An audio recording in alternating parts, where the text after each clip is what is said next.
উহারা কন্টেন্ট নামের সস্তামি আর লাইভ নামের পাতলামি করিয়া মাতিয়ার হইছে। ভিউ নাই, কমেন্টস নাই। হাই, আপনি এখনো শেয়ার করেন না পিয়ালি সরকার। আহা আমি পারি না, আর পারি না, আমি কেন মরি না। দিবারাত্রি সাধনা করিবার পরেও যে মেয়েটির সুন্দর মুখখানা একবারের জন্য নিরীক্ষণ করিবার সুযোগ হইল না, সেই পর্দানিশী রমণী কোনো এক সন্ধ্যায় ঝলমলে জ্যোৎস্নার মতো ফেসবুক লাইভে আসিয়া উদিত হইল। ঢলো ঢলো চোখে কহিল, বন্ধুরা, লাইভে চলিয়া আসিলাম, মোরা আড্ডায় মাতিব একসাথে, আবার কাজ করিব একত্রে।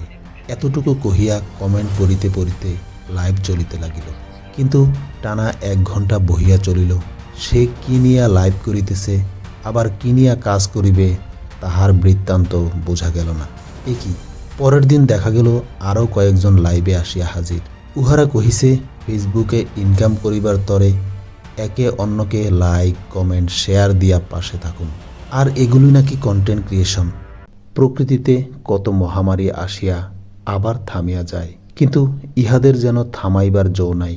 এই তো কয়েক বছর আগে করোনা মহামারী পৃথিবীটাকে দাজ্জালের হাতের মতো খামছি ধরিয়াছিল, কিন্তু উহার চেয়ে বড় মহামারী যে আমাদিগের গিলিয়া খাইবে উহা বোঝা যায় নাই আগে। এই দেশে ফেসবুক চালু হইবার প্রথম দিকে উহা ছিল স্ট্যাটাস নির্ভর।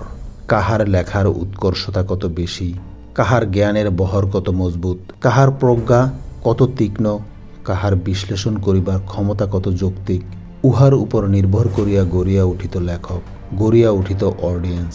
কিন্তু তথ্য প্রযুক্তির উত্তরোত্তর উন্নয়নে ফেসবুকে যুক্ত হইল ভিডিও, রিলস, মনিটাইজেশন নামের নতুন নতুন ফিচার। দুয়ার খুলিল ফেসবুকে ইনকাম করিবার। উহাতেই কন্টেন্ট আর লাইভ মহামারীতে মাতিয়া উঠিল কত শত তরুণ তরুণী, যুবক যুবতী সহ নানা শ্রেণী পেশার মানুষ।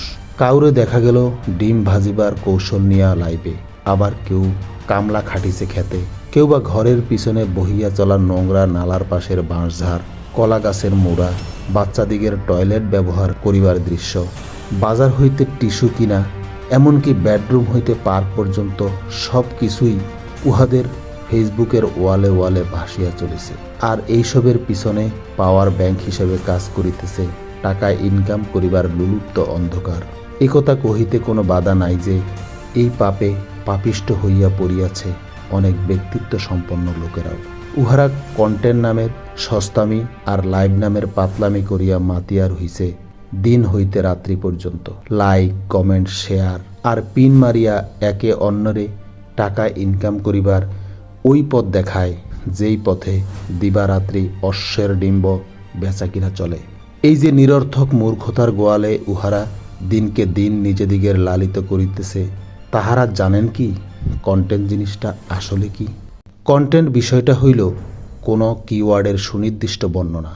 অর্থাৎ যখন কোনো কিওয়ার্ডকে তথ্যের বর্ণনায় বিস্তারিতভাবে তুলিয়া ধরিয়া ডকুমেন্ট আকারে তৈরি করা হয়, তখন উহাকে কন্টেন্ট বলা যাইতে পারে। যেমন ধরুন, আপনি মিশরের পিরামিড নামক কিওয়ার্ড লইয়া কথা কহিবেন। এখানে আপনাকে কহিতে হইবে পিরামিড কি, ইহা তৈরি করিল কারা, কেন তৈরি হইল এবং এ সংক্রান্ত নানাবিধ তথ্য। আবার ধরুন, আপনি কথা কহিবেন মহাকাশ নিয়া।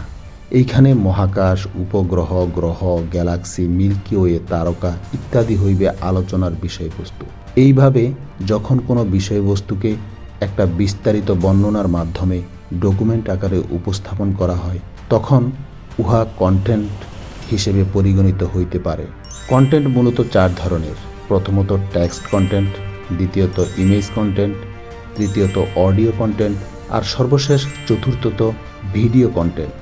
এই যে কন্টেন্ট, যাহা আমাদেরকে একটা সুন্দর, তথ্যবহুল ও তাৎপর্যপূর্ণ ভবিষ্যতের দিকে তাড়িত করে, ইহার সংজ্ঞা এবং গুরুত্ব না বুঝিয়া যেখানে সেখানে কন্টেন্ট শব্দের ব্যবহার করিয়া নিজেদিগের লোভ আর অজ্ঞতা এবং মূর্খতার পূজা করা হইতে আমাদিগের বিরত হওয়া উচিত।